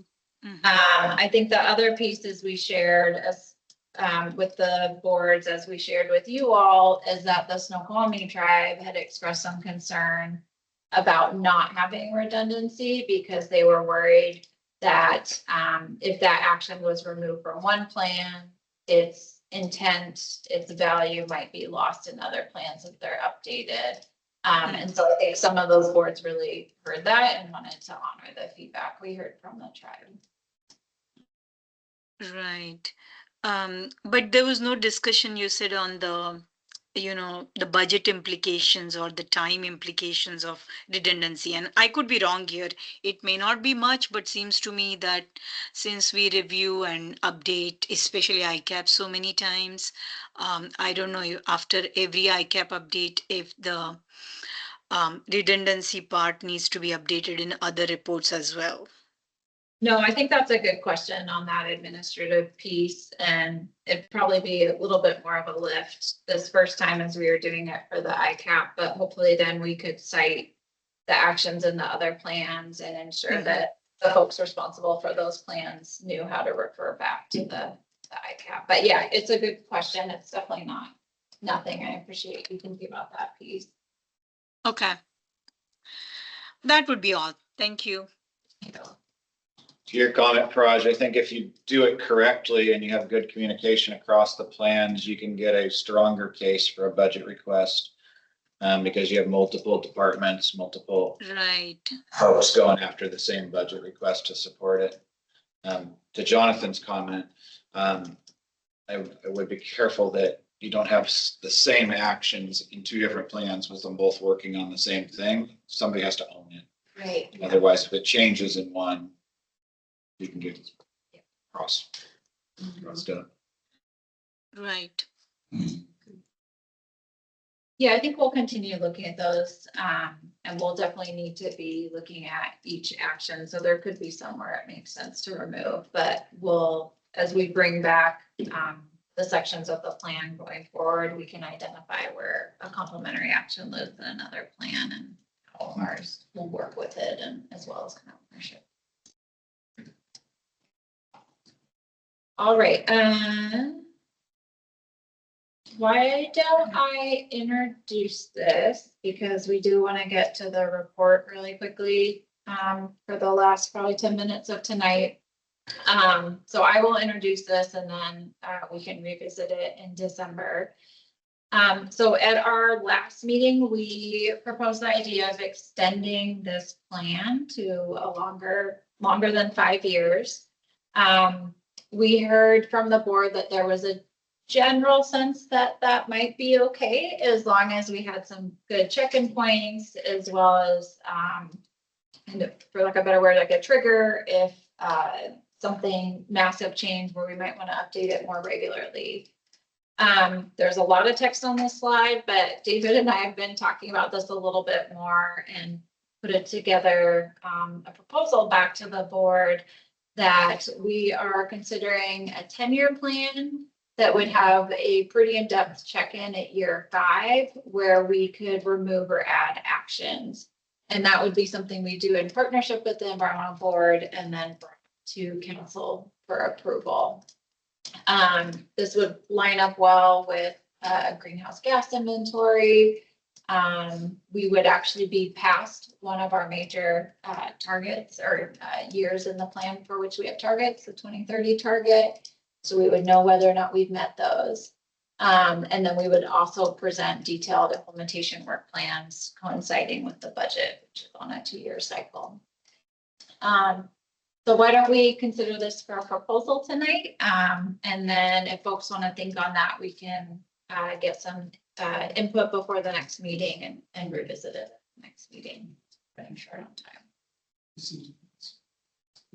I like it. So you're saying we're not going to comment on that Let's right now? not comment because we have 12 minutes left and we need to quickly go through the report. So if that's okay with you, folks can think about I it. mean, if we can provide a comment in a couple of minutes, then Okay. I'll ask Barry to stick around for a few minutes later. Okay. All right. I just didn't want to keep people too late. Do you have a comment? Well, I guess, I would say that I kind of had a dissenting view on this 10-year thing. This is a field that is still very new and we're learning so much. And 5 years from now, things will have changed measurably so. Okay, we'll have a check-in in 5 years. For sure, there will be things we will need to tune. So I think it's a pretend game to say that we're gonna pretend it's a 10-year plan. But sure, we can give it a try. Sure. Yeah. Yeah. Would there be an opportunity for a substantial revision in 5 years if it's not going correctly? Yeah. And we have a Be lot of, board vote. Yeah. there's a lot of accomplishments and success stories along the way, hopefully. And celebrations. I wouldn't have any heartburn on a 10-year plan if we had opportunities to self-adjust as we do. I don't want to get 10 years down the road and have you guys come. Oh boy, what happened? But there's targets along the way. So, yeah, there's a lot of accomplished targets along the way. So it's not like there'd be any chance everything would get left until the 10th year. Yeah, we'd be continuing to do our greenhouse gas inventories and seeing progress. We'd be reporting out on progress as we do now. That worked on. If we do. I believe we have the will to make adjustments when needed, regardless of whether we claim it's a 10-year plan or not. So again, it's a pretend 10-year plan, and we will adjust as needed. I have confidence in that. So yeah, sure. Okay. I think that'd be good. We can include in the implementation plan that we do. Maybe it's the removing or adding actions unless the board calls for like a review and revision. Well, could you add the words pretend? Could you put it there? We would need to pretend that you're glad. I require that. Yeah, 2036. All right, thank you. Great, so next steps, we will take the feedback we got tonight. We're gonna be continuing to work on reshaping those focus areas and the actions associated with them. And then each of our subsequent meetings, the thought is we'll bring 1 or 2 focus areas to you all for review. Probably a heavier focus on any of the actions that are policy related, but we will be open to discuss any that folks want to bring up. We will also be going back to Park Board, Transportation Board, and PPC with any policy related actions to make sure that those boards and commissions can get one more touch of it, especially around the policy actions. So much more to come, but the feedback tonight, I think, just gives us kind of that next step so that we can continue moving forward with that dates. What's your target date for adoption? June 26th to get ahead of the budget. Yes. And we are meeting with the clerks in December to talk through schedule. And then of course, with the new leadership, be meeting with them early in 26 to make sure that the path we are on meets their expectations.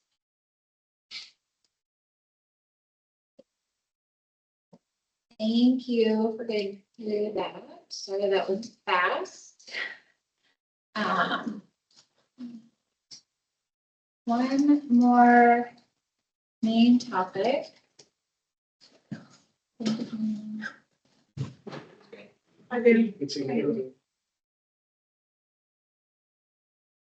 Okay, great. Next topic we move into is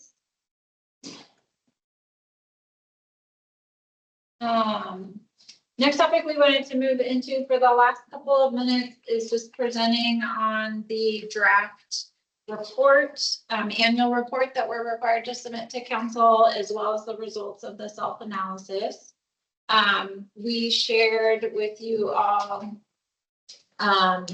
last month the outline for the report, as well as the questions for the self-analysis. Thank you. Thank you all, that maybe one took the self-analysis. So we'll share those results. First one though, we wanted to get any feedback that folks had on the draft report. There was, that was included in your packet. Basically, I've just filled in the sections of the report with the work that the board completed this year. I can pull that up if we need to scroll through it.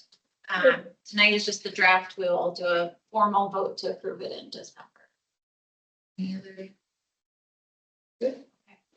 There are two sections at the end that we added in last year. One is around kind of what we want to work on and engagement with council in 26. And then there was another section really encouraging the city to work more with the school district and on environmental considerations. Those were big concerns at the end of last year we wanted to highlight for council. So I've left those in and revised them slightly for this year. We can take those out, or folks want to continue to convey that message to council.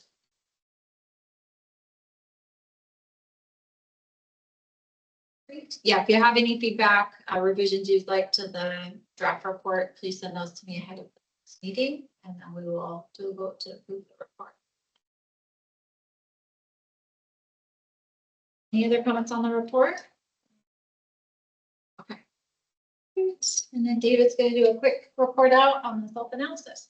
Yeah, and if it's okay with folks, I'll try and fly through this. So there's very detailed comments in the draft report that included all comments submitted through the self-assessment. So for a real complete look at what the environmental board, what y'all said about this year's work, definitely check out that report. But we had 92% participation rate, all but one environmental board member. Overall, the board felt good about your contributions. You appreciated the topics that came to the board, and there were definitely some suggestions that we'll go into in a minute.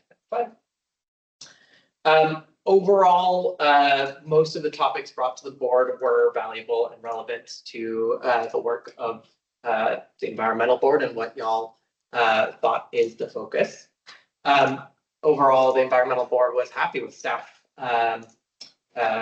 management of the board, as well as staff presentations to the environmental board. And environmental board members generally have expressed that they've enjoyed their time on the board. One note that was really interesting is that board members have expressed that the longer you're on the board, the more comfortable you can get with actually participating in the advisory process, and that staff should continue to think about ways to onboard new members and make sure that those board members feel comfortable participating in advising the city. So some opportunities for improvement. The big one is to continue to improve feedback loops between the environmental board and city leadership, specifically administrative leadership, as well as city council. Additionally, there are a lot of topics we cover as the environmental board. And so some board members expressed appreciation for the breadth of the work that we cover, but also wanted to think about ways that we can continue to prioritize topics and make sure that meetings don't run too long. Next slide. One thing that was actually quite different from last year are the top priorities that the board expressed an interest in thinking about for this coming year. So roughly the top 5 topics that the board expressed interest in working on are sustainable building requirements, specifically within Title 18, sustainable transportation policies and projects, urban forest management plan implementation and oversight, community-wide policies and efforts to decarbonize, and then the ICAP update process. So these were the top 5 priorities that the board identified. Sustainable building requirements and sustainable transportation were the top 2. And that's it. What were the top 5 last year? Do you remember the top 2? I have to look back. There was more focus on wildlife, and coexisting with wildlife was a big, and some other natural system ones were last year.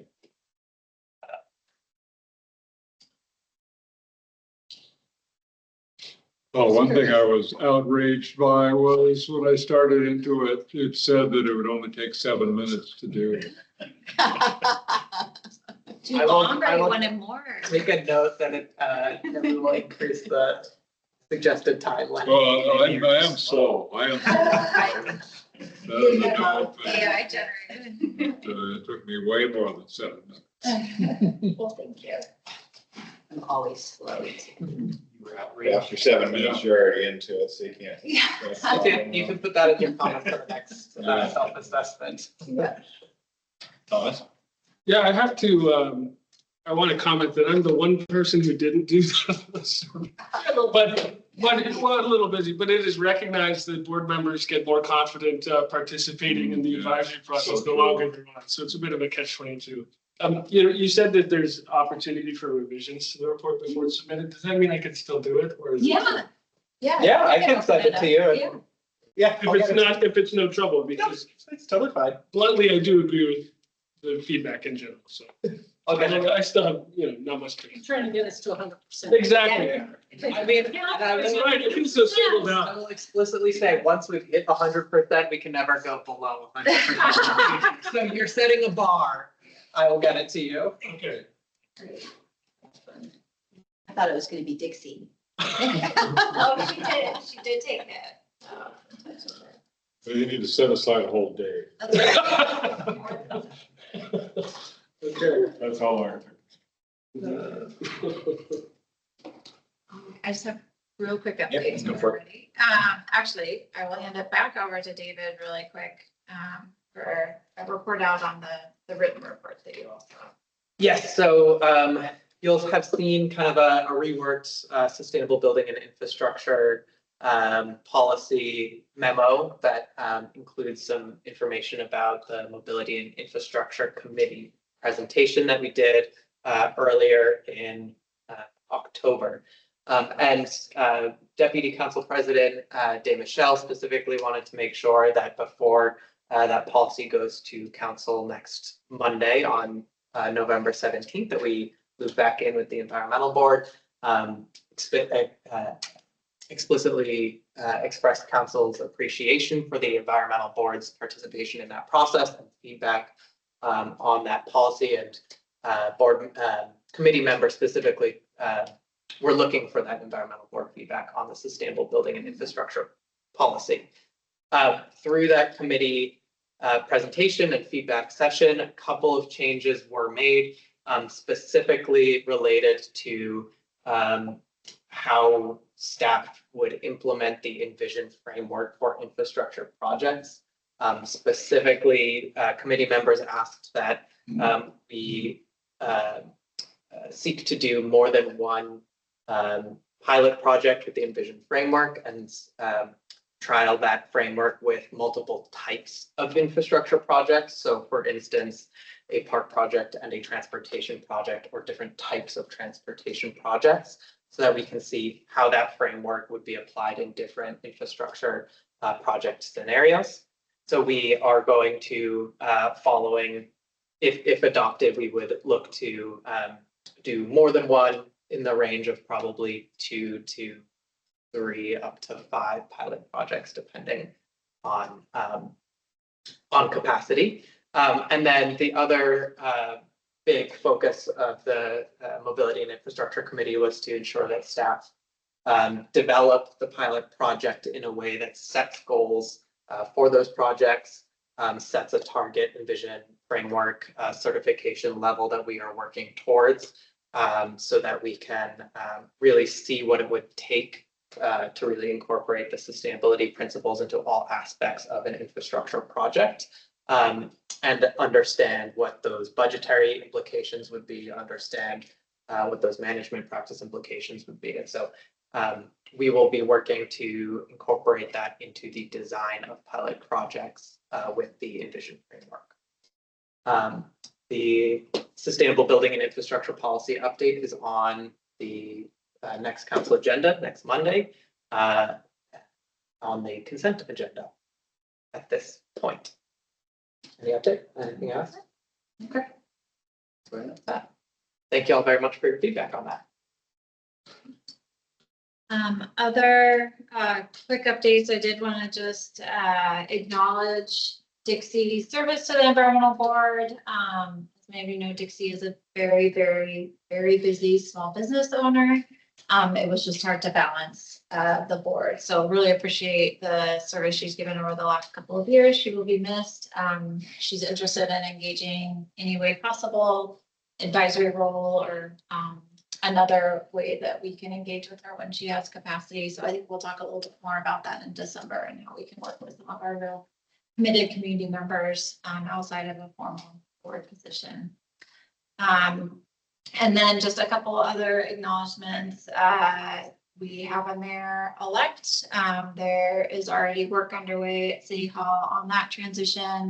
That will be picking up quite a bit more in mid-December to talk through kind of priorities for our next mayor and our city council leadership. We have a very busy week coming up. Tomorrow we'll be presenting to PPC on the climate action plan, kind of similar discussion that we've done with the other boards, sharing the feedback we heard on land use actions and receiving their initial feedback. We heard about the tree giveaways happening this Saturday. Next week with the Sustainable Business Infrastructure Policy going to council. Next Tuesday, we have a heat pump workshop at Gibson Hall, which is right across from the fish hatchery. Wednesday, there is a student event at the high school, at Issaquah High School, a town hall on climate, really being led by the students there. There'll be city leadership there, we'll be there, and school district leadership to talk through youth priorities and action. And then something else we haven't mentioned previously is we are working on an end of year report on the ICAP. We've provided pretty plain, kind of boring reports to council that's kind of runs through all of our actions and where they are. We are making a much more community facing report, more picture storytelling. So that is, fingers crossed, going to make it into the council packet for their December 1st meeting, but we will send it to you all as soon as it is ready. So you can see that. Great idea. Love it. Council. And then December meeting will be a packed one. We will have a report from Sam on updates for the waste initiatives underway, as well as she has some great data on the wildlife coexistence and the outreach we did through bear tags, or excuse me, through the can takes around wildlife. We'll be diving into a section of the climate action plan, and then report approval. And I'm sure there's a couple other things on the agenda I'm forgetting, but it will be a full December meeting. I think we'll touch base more if we want to consider doing a short potluck, like we did last year, but also recognizing folks. So more to come on that meeting. Yes. Yeah. Thank you, everybody, and thank you for sticking around a few minutes late to get through 6 o'clock. Maybe there's northern lights outside. I tried to see last night, but I got blocked by the clouds. Yeah. Walking down my neighborhood to a place I thought I might be able to see them.